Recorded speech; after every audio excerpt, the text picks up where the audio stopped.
Welcome back to Storywave.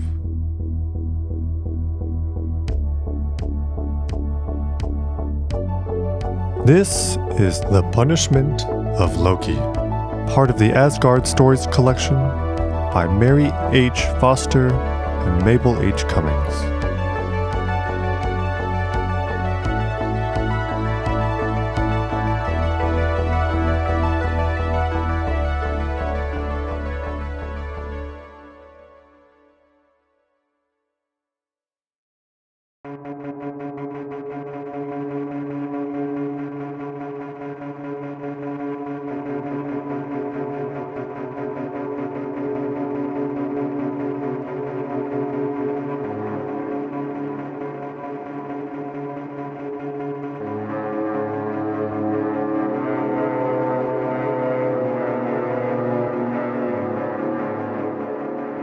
When Loki was driven out by the mighty Thor from Æsir's palace hall, he knew that he could never again be allowed to come among the gods in Asgard. Many times had this mischievous fire god brought trouble and sorrow to the Æsir, but now he had done the most cruel deed of all. He had slain Baldur the Good, and had driven all light and joy from Asgard. Far away he fled, among the mountains, hoping that no one would find him there, and near a lovely mountain stream, he built for himself a hut with 4 doors, looking north, east, south, and west, so that if the wise All-Father on his high air throne in Asgard should see him and send messengers to punish him, the watchful Loki could see them coming and escape by the opposite door. He spent most of the days and nights thinking how he could get away from the Æsir. If I ran to the stream and turned myself into a fish, he thought, I wonder if they could catch me. I could keep out of the way of a hook, but then there are nets.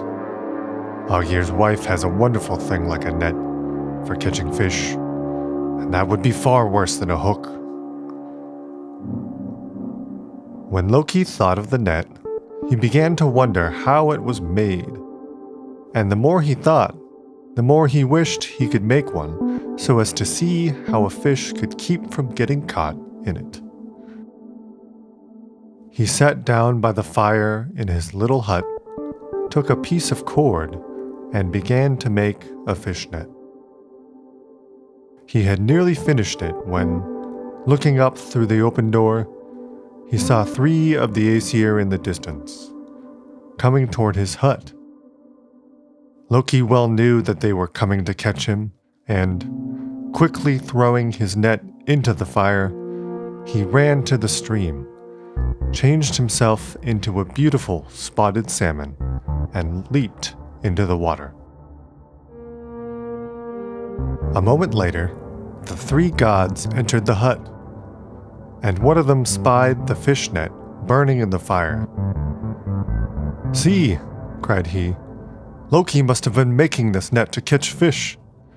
He always was a good fisherman, and now this is just what we want for catching him." So they snatched the last bit of the net from the fire, and by looking at it found out how to make another, which they took with them to the bank of the stream. The first time the net was put into the water, Loki hid between 2 rocks, and the net was so light that it floated past him. But the next time it had a heavy stone weight, which made it sink down, till Loki saw he could not get away unless he could leap over the net. He did this, but Thor, seeing him, waded out into the stream, where he threw the net again, so that Loki must jump a second time, or else go on out into the deep sea. As he leaped, Thor stooped and caught him in his hand. But the fish was so slippery that Thor could hardly hold it. In the struggle, the salmon's tail was pinched so tightly by the thunder god's strong fingers that it was drawn out to a point, and the old stories say that is why salmon tails are so pointed ever since.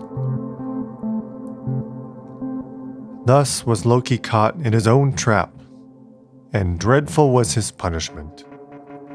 The Æsir chained him to a high rock and placed a great poisonous serpent hanging over the cliff above his head. If it had not been for Loki's good, faithful wife, he would have died of the poison that dropped from the snake's mouth. She watched by her husband, holding a cup above him to catch the poison. Only when she had to turn aside to empty the cup did the drops fall upon Loki. Then they gave him such terrible pain that he shook the earth with his struggles, and the people in Midgard fled from the dreadful earthquake. In Iceland, the great geysers, springs of hot water, burst through the earth, and in the Southlands, burning ashes and lava poured down the mountainsides. There, chained to the cliff, the cruel, mischievous Loki was to lie until the twilight of the gods, the dark day of Ragnarok, when all the mighty evil monsters and beasts would get free, and the terrible battle be fought between them and the gods of Asgard.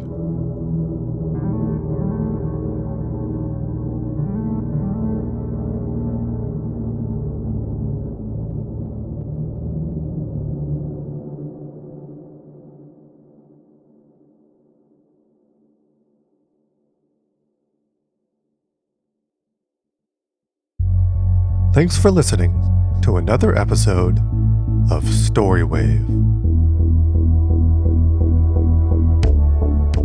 Join us next week for the final episode in the Asgard Stories collection, The Twilight of the Gods.